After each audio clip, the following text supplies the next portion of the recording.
السلام علیکم۔ بعض لوگوں کو الجھن رہتی ہے کہ کیا نماز میں پینٹ یا شلوار کے پائنچوں کو فولڈ کر لینا جائز ہے یا نہیں، کیونکہ ایک روایت کے مطابق جناب نبی کریم صلی اللہ علیہ وسلم نے نماز میں کپڑوں کو سمیٹنے سے منع فرمایا ہے، تو کیا کپڑے نہ سمیٹنے کے نام پر ٹخنوں کو ڈھانپ لینا جائز ہے؟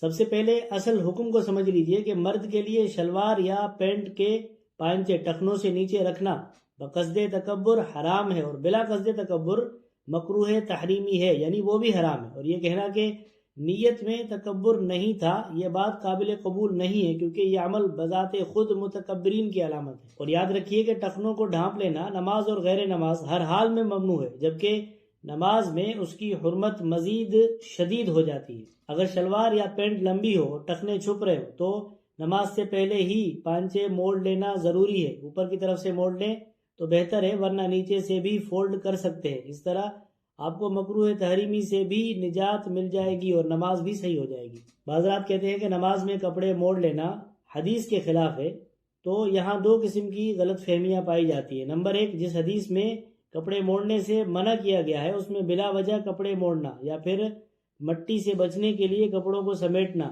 یا پھر نماز کو کھیل بنانے والے انداز میں کپڑوں کو سمیٹنا شامل ہے، جبکہ اگر کسی شرعی حکم پر عمل کرنے کا ارادہ ہو اور اس کے لیے کپڑے سمیٹے جاتے ہوں تو یہ اس حدیث کی ممانعت میں شامل نہیں ہے۔ دوسری بات، یہ بھی کہا جاتا ہے کہ نیچے سے پانچے موڑ لینے سے لباس کی وضع غیر مہذب ہو جاتی ہے۔ یہ بات جزوی طور پر درست ہے، لیکن فقہائے کرام فرماتے ہیں کہ ایسا لباس سلوانا ہی مکروہ ہے جس میں ٹخنے چھپ جائیں، اور پھر پانچے موڑنے سے جو کراہت آتی ہے وہ کراہت تنزیہی ہے، جبکہ ٹخنے ڈھانپنا مکروہ تحریمی ہے جو کہ ناجائز ہے۔ اس لیے کم درجے کی کراہت اختیار کرنا بڑے گناہ سے بچنے کے لیے ضروری ہے۔ اگر نماز کے دوران پانچے نیچے آ جائے تو کھڑے ہو کر ایک ہاتھ سے اوپر کی طرف سے شلوار یا پینٹ کو موڑ لیا جائے۔ جھک کر پانچوں کی طرف سے نماز کے دوران موڑیں گے تو یہ عمل کثیر کا ارتکاب ہوگا، اور عمل کثیر سے نماز فاسد ہو جاتی ہے۔